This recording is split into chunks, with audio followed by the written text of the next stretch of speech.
those updates from the West Asian region. Thank you. Your insight is very much appreciated. Let's move over to Europe, where Ukrainian President Volodymyr Zelensky says he and UK Prime Minister Keir Starmer share the same view on the danger of Russia trying to force talks on the impossible.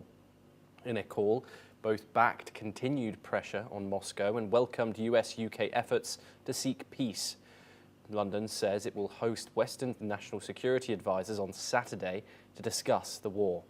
Zelensky urged allies to take clear steps to end Russia's invasion. Meanwhile, on Kyiv streets, many Ukrainians voiced deep skepticism over an upcoming Trump-Putin meeting.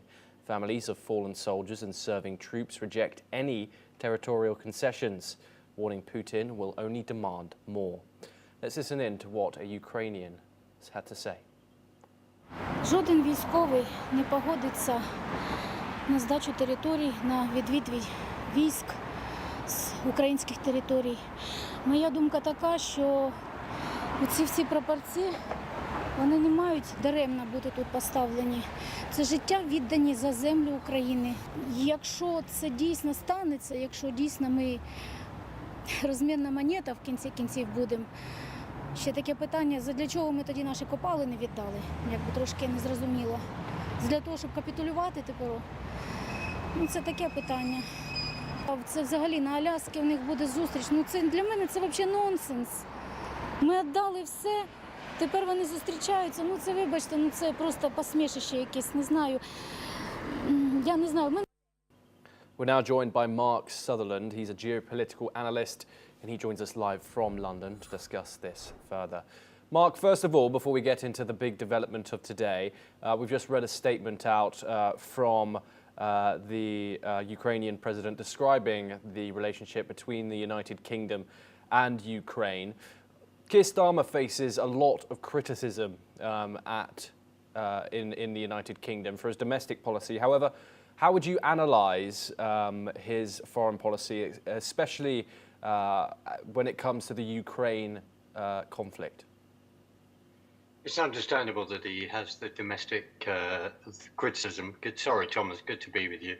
And but the key thing is that he has made it very plain.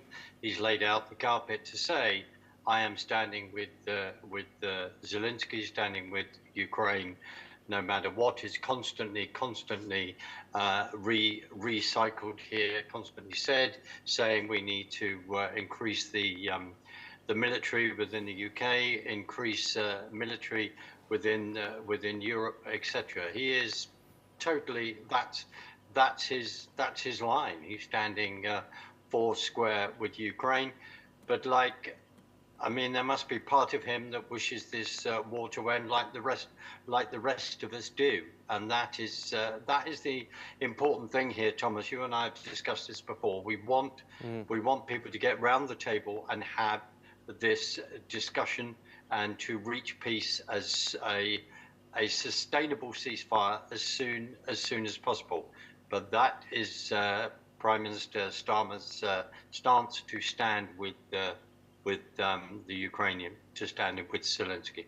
Yes, Mark. Now let's move on to the huge announcement today, which was a meeting between US President Donald Trump and Russian President Vladimir Putin in Alaska on August the 15th. Ukraine and President Zelensky won't be present as per the plans right now. If this meeting does go ahead with just the United States and Russia taking part, do you think there can be any real progress made, especially after President Zelensky has said that Ukraine is not ready to make territorial concessions? Well, this is the difficulty. I mean, at the moment, the Russians, with the regions that they're looking at, you could then argue, if you look at it geographically and measure, that potentially it's about a fifth of the Ukrainian land that they would then say this is now part of Russian territory. And this is then that phrase when it says they want us to negotiate on the impossible, which is land that was Ukrainian, and the Russians are saying, we have moved in here, this is now it.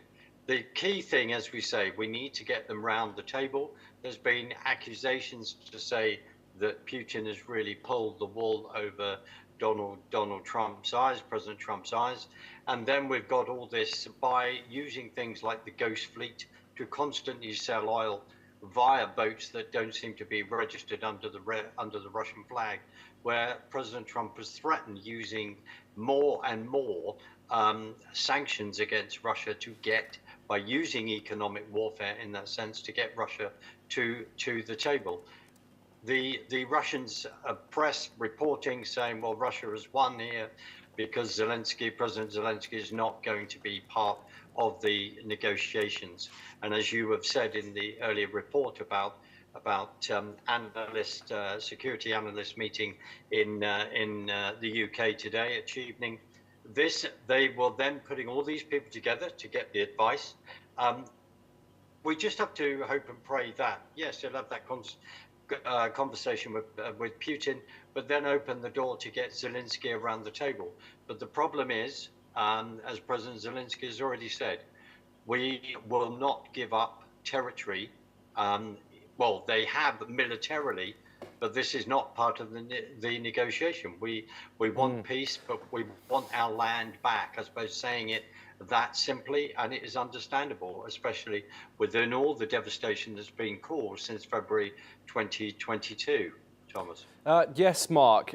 We have seen a change in stance from Donald Trump when it comes to the Russian president. We've seen him get increasingly frustrated with Vladimir Putin. However, what we do know, what Donald Trump does like, is a camera and a photo opportunity, and also meeting great, powerful leaders. Do you think that Donald Trump, after this meeting, there's a possibility of him turning on Zelensky again? How do you analyze that, how Donald Trump maneuvers himself, given the past behavior of him during this conflict and during his second term as president?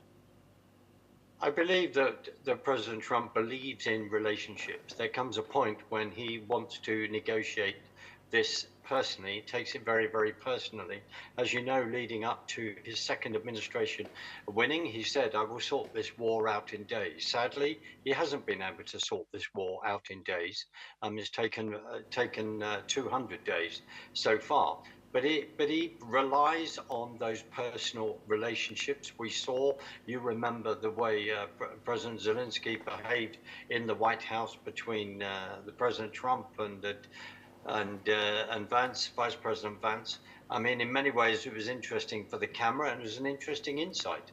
But President Trump has always valued, I believe, the relationship that he has with Putin. We're not getting into Russia, and all those fraudulent allegations. But it does come down to, I believe, personal relationships, Thomas. That is what he actually prides himself on. Plus, he wants, in all sincerity, he wants to see this appalling war stop, with all the deaths and the carnage that has come with it. And he is very, very genuine about that. And of course, he doesn't like people trying to pull the wool over his eyes at all. And there is a feeling that that has actually happened from by the Russians. He wants sincerity to say, do you want to win this? Yes, Mark, thank you very much for that insight on that developing topic. And we, of course, here at NewsX World